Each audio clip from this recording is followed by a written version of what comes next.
Thank you, committee members. Good to see you all again. And to meet those of you who are new to the committee. I am Michael Vose. I'm from Epping, New Hampshire. I'm a former member of this body who sat on this committee for the past 4 years.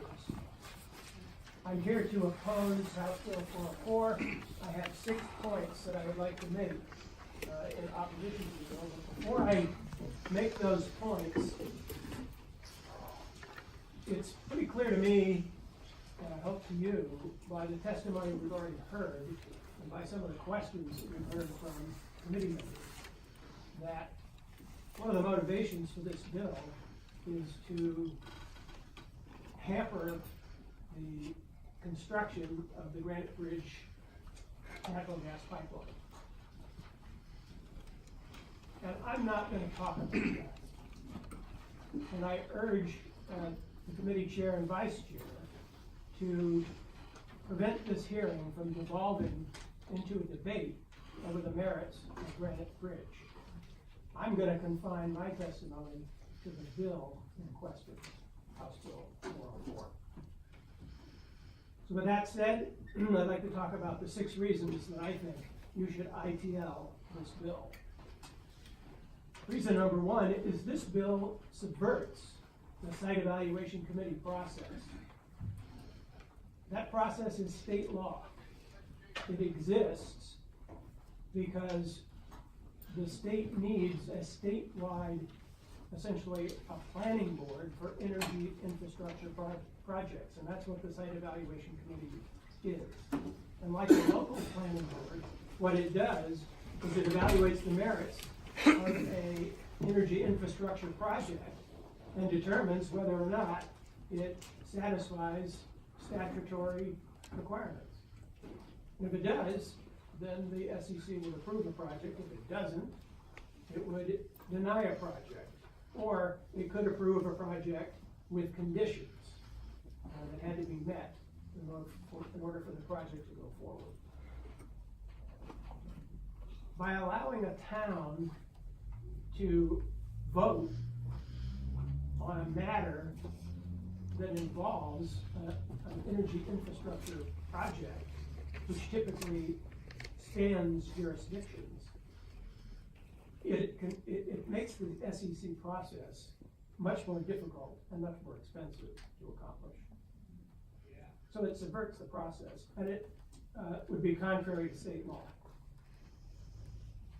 Point number 2, this bill would set a dangerous precedent in allowing towns to decide what kinds of projects they would want in their town or what kind of projects they might not want.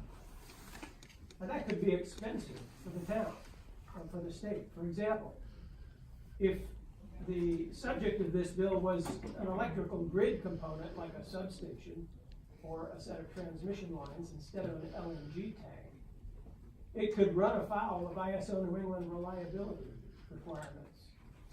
Right now, ISO New England can require that a transmission line be built to keep the grid reliable. And it'll share those costs across all 6 New England states, unless the developer of the project increases the cost of the project beyond what ISO New England feels is reasonable. And if that happens, they can require the state, when the project is sited, to pay for all of the costs. That could be very expensive for New Hampshire. Point number 3, if you allow a town to subvert an energy project, an energy infrastructure project, it'll drive up the cost of that project. And so, for example, if a pipeline has to go around the town because that town doesn't want the pipeline to go through it, that's going to make the project more expensive, which just drives up everybody's energy costs. Point number 4, the proposal will dilute the sovereignty of the state of New Hampshire. New Hampshire is not a home rule state. New Hampshire doesn't allow every town to charge income taxes just to its citizens. It doesn't allow towns to charge tolls on the roads that pass through its towns.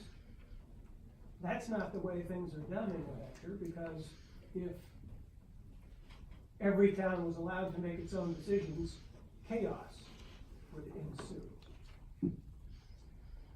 Point number 5 is that this proposal would allow a town to turn down an energy project that its neighbors may very well want.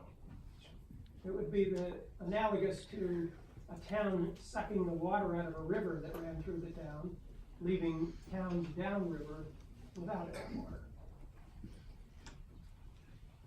And finally, this proposal potentially negates one of our most fundamental freedoms, and that's the sanctity of private property. If someone owns a piece of property and they want to place some energy infrastructure on that property, they should be allowed to do so, provided that there is no good cause why that project shouldn't be built. And the SEC is the body that we have created to uncover whether or not there is good cause to not allow such an energy project. So those are the 6 points I think you should seriously consider. There are more points that I could make, but I'm trying to keep it brief here. Those are the 6 points I think you should consider, and I urge you to ITL this bill in the interest of all of the citizens of the state of New Hampshire. All right, thank you. We'll take questions from the committee. Representative Sanchez. Thank you, Mr. Chairman. Thank you, Representative Hall. In light of what you said about no home rule and the town's authority, do you think that the rejection by the town of Durham of the oil refinery there was a big mistake? That town should not have had that chance to do that. Thank you for the question, Representative Sanchez, and by the way, congratulations on your endorsement of Granite Ridge. I don't necessarily think that was a mistake, because at the time, in the 1970s, and I was around then, the Aristotle and Nass's proposal to build an oil refinery was, even then, devastating, potentially devastating to the seacoast community. The site evaluation committee back then was either non-existent or nascent, and may not have been able to cope with that. So the legislature decided to cope with it in a different way. We have a completely different situation now. We do have a robust site evaluation committee, a robust statute that governs energy infrastructure projects. So while I don't think that necessarily was a mistake, I think this bill is a mistake. Follow up, Mr. Chairman? Follow up. Just to remind everybody, at the time when that was rejected, the governor of the state of New Hampshire, the media, all the powers that be said this was essential for New Hampshire's energy independence. We needed this refinery. There was a statewide consensus that we needed this. And lucky for us, the town of Durham was able to reject it. So it was not like there were that many concerns about pollution and stuff back then. That's how I remember it. Is that a question? Well, don't you agree with that? Actually, I would not agree with that, because the legislature obviously did not agree with that consensus, because it wasn't just the town of Durham that made this happen. It was the entire state legislature, the House and the Senate.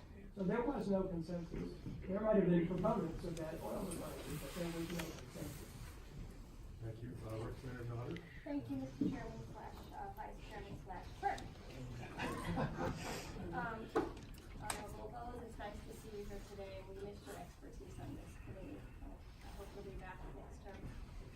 With that being said, when we have our work session, the convenient time to be here, because a lot of us relied on you with all your knowledge about this, everything that was on this committee, and you would be an asset if you could be here when we have our work session. Yes. Thank you. Thank you, Mr. Chair. Thank you for taking my question. I just want to, just a clarification question based on, Representative Thompson's question to you. So, in your response, am I to understand that this bill now, with the heavy reference to the previous action on the oil refinery, that back in the day, there was no real mechanism to judge these types of projects, and we're talking about a time now where we do have a process in place that's been verified and is working, and so the situation is completely different as opposed to last time versus this time that we now have a process in place. Is that what your response was talking about, that times are different now? Yes, absolutely. Times are completely different now. Historical situations are not analogous, 40 years ago.